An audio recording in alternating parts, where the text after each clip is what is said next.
Well, is money too tight to mention? Price of food and fuel is exorbitant, and the buzzword at the moment seems to be the global recession. So how in a time like this would a book such as Effective Investor help you save in a time when it seems like there's not a penny to spare? Franco Busetti is in studio this morning to put it all into perspective. He is the author of The Effective Investor. Franco, very good to have you. Good morning. Good morning. Well, we know the buzzword at the moment, recession. Everybody is trying to save every penny that they have. So in a time like this, how does a book like The Effective Investor play a role? I think it plays a role all the time, in the sense that investment is a continuous process and we need to be conscious of this all the way through life. In fact, the earlier we start investing, the better. The compounding effect is huge and makes a huge difference to our retirement comforts. Recessions are short. They feel very long. But in fact, in the United States, for example, since 1947, the average 90% of recessions have lasted less than 2 quarters, less than 6 months. And I think that's going to happen this time around as well. I think the US recession will end around the end of this year possibly, and we'll lag a little bit, perhaps the middle of next year. So the end is already in sight. So there's no cause really for us to panic? Look, as investors, recessions are opportunities in the sense that the market looks ahead. It looks ahead in South Africa by about 12 months. So long before the recession ends, the market will tend to recover, and we've already seen some degree of that. But how do we go about investing effectively? I took a look at the book and realized for once I picked it up and there isn't all this jargon and words that I don't quite understand, which before would probably keep me away. The aim of the book was twofold. The one was not to dumb anything down, so it contains all the most recent leading research on the stock market, particularly in South Africa. But secondly, there was a commitment to explain it very simply, to de-jargonize it, to make it accessible to the individual investor who is often on the back foot. You know, they're subject to psychological restraints that stop them investing effectively, and they're not aware of these. Hopefully the book will correct this. They also often are given misguided advice by advisors, so this book is also aimed at advisors to help them raise their game a little bit possibly. So yes, hopefully it'll achieve those aims.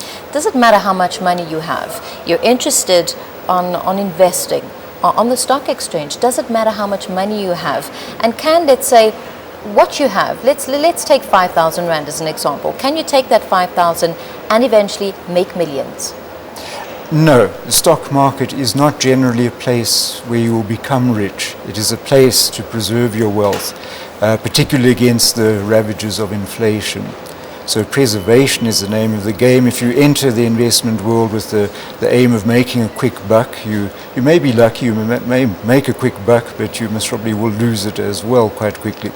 So it's a long-term thing, and I think the book has focused very much on long-term investing, which is the most effective and the safest way to go, as opposed to short-term trading.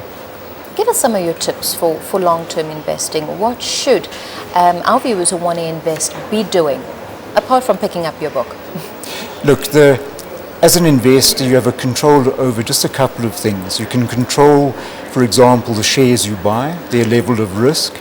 You can control the overall level of risk by diversifying your portfolio, buy lots of different things. You know, some go up, some will go down, and you'll have a stable portfolio over time. The third way is, here's a jargon word, time diversification. All it means is hang in there for the long term. While shares are risky, they are volatile. If you hang in there long enough, that risk goes right down to very acceptable levels.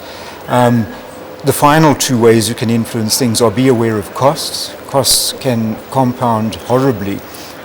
Just as an example, if the market is giving you a return of 10% per year, costs of just 1.5% will knock 1/3 off your wealth over 25 years.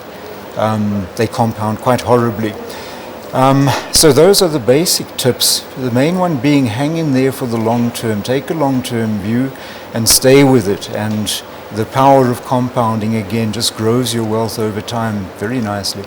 Now, for those of our viewers who pick up your book, though, who won't have you by their side in order to explain it word by word, would you say this book is a guide from beginning to end in how to invest over the long term?